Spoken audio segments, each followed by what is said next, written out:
হ্যাঁ, এই প্রশ্নটা আমরা আমাদের দৈনন্দিন প্র্যাকটিসে প্রায়ই মুখোমুখি হয়ে থাকি।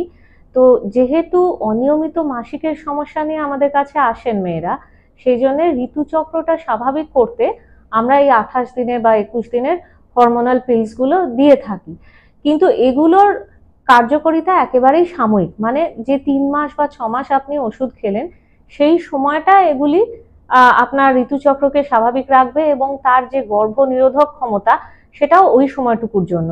যখনই আপনি বন্ধ করলেন পরবর্তী মাসিকের সাইকেলেই আপনার গর্ভধারণের ক্ষমতা ফিরে আসবে এবং ভবিষ্যতে আপনার গর্ভবতী হতে কোনো রকম সমস্যা হবে না। হ্যাঁ, এটাও এখনকার দিনে খুবই কমন। যেটা হয়ে থাকে যে দেখুন বিভিন্ন ক্ষেত্রে আজকাল মেয়েরা অনেক দূর এগিয়ে যাচ্ছেন, পড়াশুনো করছেন, চাকরি করছেন, নিজেরা আগে আহ, স্থায়ী একটা জায়গা খুঁজে বার করে তারপরে প্রেগন্যান্সি প্ল্যান করছেন। সেই জায়গা থেকে অনেক সময় হয়তো মায়ের বয়সটা 30 বা 35 ছাড়িয়ে যাচ্ছে। অনেকেই আমরা পাই যারা 35-এর উপরে গিয়ে সন্তান ধারণের কথা চিন্তা করছেন, প্ল্যান করছেন এই অবস্থায়। তো সেই জায়গা থেকে বলবো যে কোথাও একটা আমাদের মেয়েদের এই সামাজিক দিকটার সঙ্গে প্রকৃতির একটা সংঘাত ঘটছে। মানে প্রকৃতির নিয়মে আরো ইয়াং বয়সে, আরো কম বয়সে গর্ভধারণ করা উচিত, না হলে 30-এর ওপরে বিভিন্ন রকম জিনগত সমস্যা দেখা দেয়। কিন্তু সামাজিক কারণে আমরা এখন সেই জায়গাতে আটকে থাকতে পারি না। কিন্তু তার সাথে সাথে আমাদের আহ চিকিৎসা ব্যবস্থাও অনেক উন্নতি হয়েছে, যার দ্বারা আমরা সময় মতো বিভিন্ন পরীক্ষা নিরীক্ষার সাহায্যে গর্ভবতী মায়ের শরীরে এরকম কোনো জিনগত সমস্যা নিয়ে বাচ্চা আসছে কিনা সেটা আমরা আগে থেকে নির্ধারণ করতে পারি। এবং সেই ক্ষেত্রে কোনো যদি আমরা দেখি সমস্যা হচ্ছে, খুবই অল্প বয়সে অর্থাৎ 6 সপ্তাহ বা 8 সপ্তাহ বা 3 মাসের মাথায় সেই প্রেগন্যান্সি আমরা টার্মিনেট করা, অর্থাৎ সেক্ষেত্রে গর্ভপাত করার ব্যবস্থা আছে। এই মুহূর্তে আমরা সেই ধরনের ব্যবস্থাগুলি দিতে সক্ষম। না, অবশ্যই তার পক্ষে দ্বিতীয়বার সুস্থ এবং স্বাভাবিক বাচ্চার মা হওয়া সম্ভব। আর এখন যেটা আরো আশার ব্যাপার সেটা হচ্ছে যে আমাদের এই স্ত্রীরোগ এবং প্রসূতির মধ্যে আর এক ধাপ এগিয়ে গেছে একটি বিভাগ তৈরি হয়েছে যেটাকে আমরা বলি ফিটাল মেডিসিন।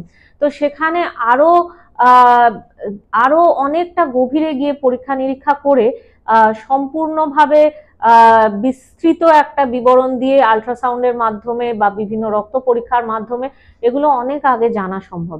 সেই জায়গা থেকে কিন্তু চিকিৎসা বিজ্ঞান অনেক দূর এগিয়ে গেছে।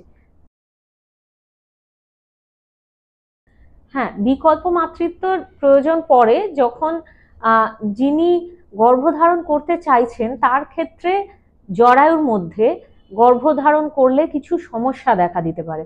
অর্থাৎ হয়তো তার নিজস্ব কিছু শারীরিক রিস্ক ফ্যাক্টর আছে, অর্থাৎ হাই সুগার অথবা প্রেশারের সমস্যা ইত্যাদি, অথবা হার্টের অসুখ ইত্যাদি আছে, যেগুলির দ্বারা সরাসরি গর্ভধারণ করলে তার জন্য জিনিসটা ঝুঁকি হয়ে যেতে পারে। অথবা তার হয়তো জরায়ুর কোনো অপারেশন হয়েছে, অথবা আগে হয়তো টিবি জাতীয় কোনো রোগে জরায়ু ক্ষতিগ্রস্ত হয়েছে। এইসব জায়গা থেকে অনেক সময় বিকল্প মাতৃত্বের জায়গা আছে। বিকল্প মাতৃত্ব নিশ্চয়ই আমাদের এখানে পাওয়া যায় পরিষেবা, কিন্তু আবার ভারত সরকারের তরফ থেকে এর জন্য কিছু কিছু নিয়ম কানুন আছে, সেইগুলো মেনে আহ সরকারিভাবে নথিভুক্ত করে তবে বিকল্প মাতৃত্বের দিকে যাওয়া যেতে পারে। সারোগেসি হচ্ছে, হচ্ছে আমরা কিছু কিছু আমাদের তথ্য পেতে হয়, কিছু ক্রাইটেরিয়া পেতে হয়, যার দ্বারা আমরা বিবেচনা করে দেখি যে কাকে, কার জন্য আমরা এটা বলবো যে আপনি সারোগেসির দিকে এগোন। সেইভাবে আমরা নথিভুক্ত করে নিয়ম মেনেই সারোগেসি করা সম্ভব। বর্তমানে আমাদের পিয়ারলেস হাসপাতালে ইনভিট্রো ফার্টিলাইজেশনের জায়গাটা এখনো তৈরি হয়নি, কিন্তু খুব শিগগিরই আমরা আশা করছি যে এই জায়গাটা আমরা এগিয়ে যেতে পারবো। সারোগেসির সাথেও আবার কিছু কিছু সমস্যা জড়িয়ে আছে। তো এখন কিন্তু আমাদের কাছে দেরিতে মাতৃত্ব আহ, জিনিসটা আর কোনো প্রতিবন্ধকতা নয়। মানে আমরা গিয়ে 42-44-এও কিন্তু আমরা সুস্থ সন্তানের জন্ম দিতে পারছি। সেই জায়গা থেকে যদি না তার কোনো শারীরিক প্রতিবন্ধকতা থাকে বা শারীরিক কোনো ঝুঁকি থাকে, সেটা না হলে আমরা সবসময়ই রেকমেন্ড করব যে তিনি নিজেই গর্ভধারণ করুন। আদর্শভাবে হওয়া উচিত মোটামুটি 20 থেকে 35-এর মধ্যে। কিন্তু দেখুন, আমরা যারা চিকিৎসার সঙ্গে যুক্ত আছি আমরা সবসময় ঝুঁকি নিতে তৈরি থাকি। তো একদিকে বলতে পারেন যে চ্যালেঞ্জ নেওয়ার জন্য আমরা সবসময় তৈরি থাকি এবং পরিষেবা দেওয়ার জন্য তৈরি থাকি। তো সেই দিক থেকে যে বয়সেই একজন মা আসুন না কেন, আমাদের কাছে সব রকম পরীক্ষা নিরীক্ষার সব রকম সুবিধা আছে, যার দ্বারা আমরা তাকে গাইড করে নিয়ে যেতে পারবো। এবং শুধু তাই নয়, মানে বাচ্চাটির যে জন্ম হবে সেটা আমরা সেক্ষেত্রে চয়েস দিতে পারি যে তিনি নর্মাল ডেলিভারির জন্য অপেক্ষা করবেন নাকি সিজারের দ্বারা করতে চান। এবং বাচ্চার জন্য তার পরবর্তী যে ব্যবস্থাগুলো, অর্থাৎ বাচ্চার কোনো রকম অসুবিধা হলে শিশু বিশেষজ্ঞের ব্যাকআপ এবং এনআইসিইউ ইত্যাদি সমস্ত পরিষেবা আমাদের এখানে এক ছাদের নিচে আছে। কাজেই এগুলো আমাদের কাছে কোনো প্রতিবন্ধকতা নয়। আমরা আমরা এখানে সবসময় মায়েদেরকে তাদের মতামত জানতে চাই। মানে তিনি যদি যথেষ্ট অনুপ্রাণিত থাকেন যে আমি নর্মালের জন্য অপেক্ষা করব, নিশ্চয়ই তিনি নর্মালের জন্য চেষ্টা করতে পারেন। তার সাথে আমরা এটাও বলে রাখি যে নর্মাল ডেলিভারি হতে গেলে যে প্রসব ব্যথা ওঠে, প্রসব ব্যথা ঠিকমতো হচ্ছে কিনা বা জরায়ু মুখটা ঠিকমতো খুলছে কিনা আমরা সময়ে সময়ে সেটা দেখব পরীক্ষা করে। যদি কোনো অবস্থায় আমরা বুঝি কোনো সমস্যা হচ্ছে বা জাত শিশুটি হাঁপিয়ে যাচ্ছে, এরকম কোনো কিছু বুঝতে পারলে সঙ্গে সঙ্গে সেই বাচ্চাটিকে সিজার করে ডেলিভারি করার ব্যবস্থা আমাদের আছে।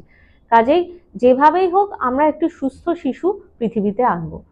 মানে এখন ঝুঁকিহীন প্রেগন্যান্সি এটা আমরা বলতে পারি। হ্যাঁ, একদম একদম সব রকম ব্যবস্থা আমাদের আছে। এবং যেসব মায়েদের ক্ষেত্রে খিঁচুনি হওয়া অর্থাৎ এক্লাম্পসিয়া বা সুগার বেশি, এই জাতীয় রিস্ক ফ্যাক্টর গুলো থাকে, তাদের জন্য সম্পূর্ণভাবে আইসিইউ ব্যাকআপ এবং অন্যান্য মেডিসিনের ডাক্তারের সাহায্য, এগুলো সমস্ত আমাদের হাতে এখন আছে।